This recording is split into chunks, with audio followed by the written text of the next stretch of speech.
Hello, today we're going to talk about the features of the GFP 663TH top heat laminator. What you see here is the control panel, which is all touch control, and it also has a flip feature on it for using it from the back side. On this side panel is the printer for printing out tags for partially used rolls of film and media. At the front of the machine, you'll see the swing up bead table with print hold down bar. Table swings up. There is a locking device on both sides of the machine that hold the table in place once it's up so that it can't drop down on the operator. There's also a photo eye that shoots a beam all the way across the rollers to keep an operator from getting entangled in the rollers. This is the top motorized roller for going up and down. Bottom roller. Underneath that, we have the bottom idler bar. We have the lower supply shaft with locking cradle, which swings out for easy loading.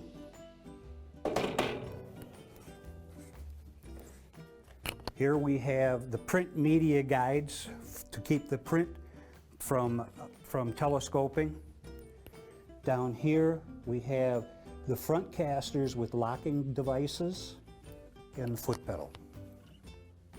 On the back side of the machine, you'll notice emergency stop switches in both corners. We have a removable drop-in rewind shaft that lifts out, drops back into place. Locking cradles.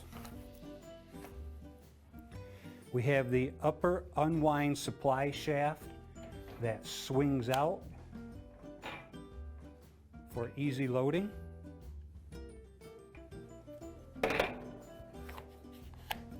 Below that, we have the side slitter bar with rotary side slitters that is removable.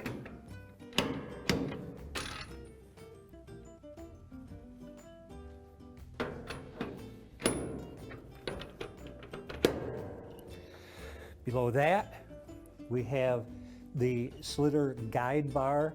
This is nylon coating on here so that when you're slitting, you're not just trying to slit into a steel bar, dulling out your blades. Underneath that, this is the lower rear rewind for doing roll-to-roll applications. It is also a swing out for easy loading and unloading.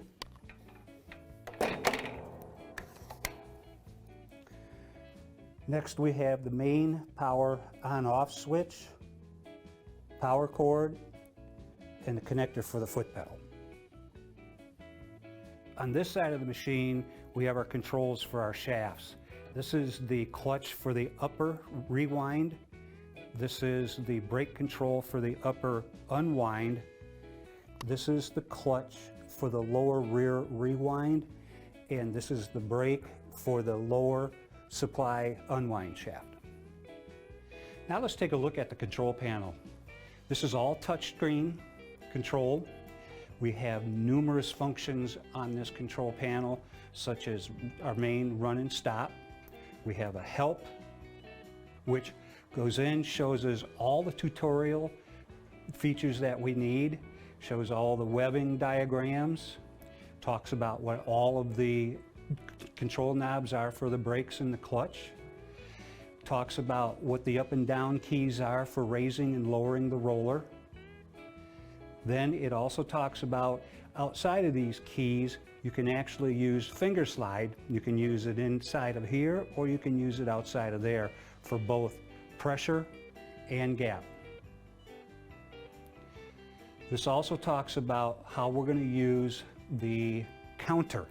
So the counter will actually count down the amount of film that you're by foot that you've used during a run. This area shows you how to put in your start length and then we can go back, or we can go all the way to home. We have a top tension, and what this is this allows the operator to set the amount of tension on the idler bars with the brake setting. So if the brakes start to get too tight or too loose, an alarm will go off telling the operator you need to attend to this situation. We have the bottom is the same thing. So you can set your amount of tension that you want on your film and your media. We then have the speed control panel. We have 4 presets, 5, 10, 15, and 20. And you can put in any speed that you want by using the finger slide or using the up and down keys. Once you've selected a speed, you press OK, and that's your new speed setting. We have the temperature, same thing. We have 5 different temperature settings as well as the cold. This will also allow you to change temperature by the slides, or you can use the up and down keys. Once you've selected your set temperature, you press OK, and that will be your new set temperature. Here we have warning, and this will alert you to any conditions in the machine, such as an e-stop pressed or if a photo eye gets blocked. So if I press an e-stop, it starts flashing and says we have a condition that needs to be taken care of. So I press warning, and it's telling me that it's my e-stop over on the right side. If the left side had been pressed, then that would have come up. What I have to do is reset that, and then we'd be ready to go. It also has a photo eye, so if you're running the machine and that photo eye gets blocked, this will light up and say that something had blocked that eye. Clear the jam, hit reset, and go back to home. Then we have service, which I can go into and I can change all my parameters on the machine, such as the gap, the pressure, the top and bottom tension, temperature, speed, and then you have the total reset for everything to clear out what you've put in there. This has the counter, and the counter tells you how many total feet you've run through the machine, tells you how many feet that you've used today. Then it tells you the amount of film that's also been run, and you can clear it out right here, so now you can start back over at 0. Then you have the function here where you have your starting length and how many feet you have left on there.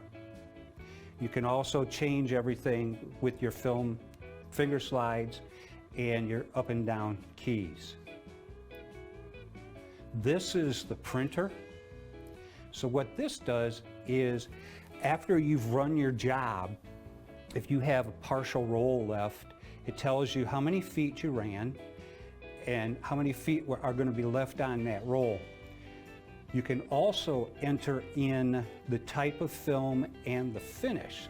So if I hit where it says enter type, I can go over here, and if I have some presets such as calendared PVC, it will lock that into place.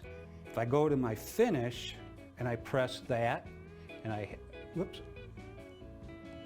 press my up and down keys, now I can go to my presets, or as we just saw, if we have a number, an open number, that means I can type in a new setting and it will store that.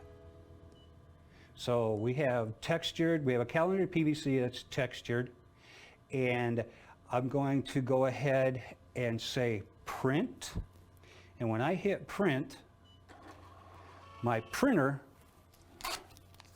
will print out a tag that says calendared PVC texture, 200 feet, has my date on there. I take this sticker now and I put that on my partial roll of film. That way we know what the film is, we know how many feet are on it, and we don't ever have to worry about if we have enough film left on that roll for our next job. In the gap setting, we have 6 preset gaps that all I have to do is press one of these and press OK, and it will automatically adjust to that gap.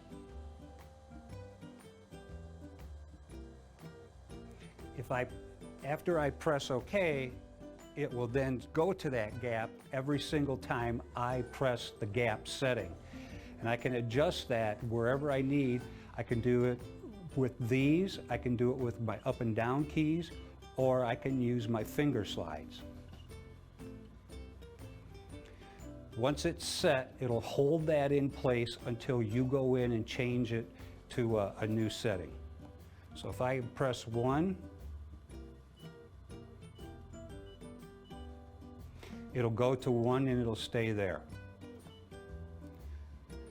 Same thing with the pressure. I have 6 different pressure settings that I can control with either the up and down keys or the finger slides. Underneath speed, we can change the speed of the machine without going to the speed screen. So if I'm running and I like how everything looks, I can just go ahead and you can see the numbers are changing just by pressing the up and down keys. Underneath this, we have the run and the foot pedal. So if I press run and my main run, now the machine will run and I can change my speed setting as I need. Stop will automatically stop the machine. Foot allows me to use the foot pedal, and the foot pedal will override the safety eyes so that if you're running something really thick through the machine, you have control over it. You don't have to worry about that breaking the beam, the photo eye beam, and destroying your print.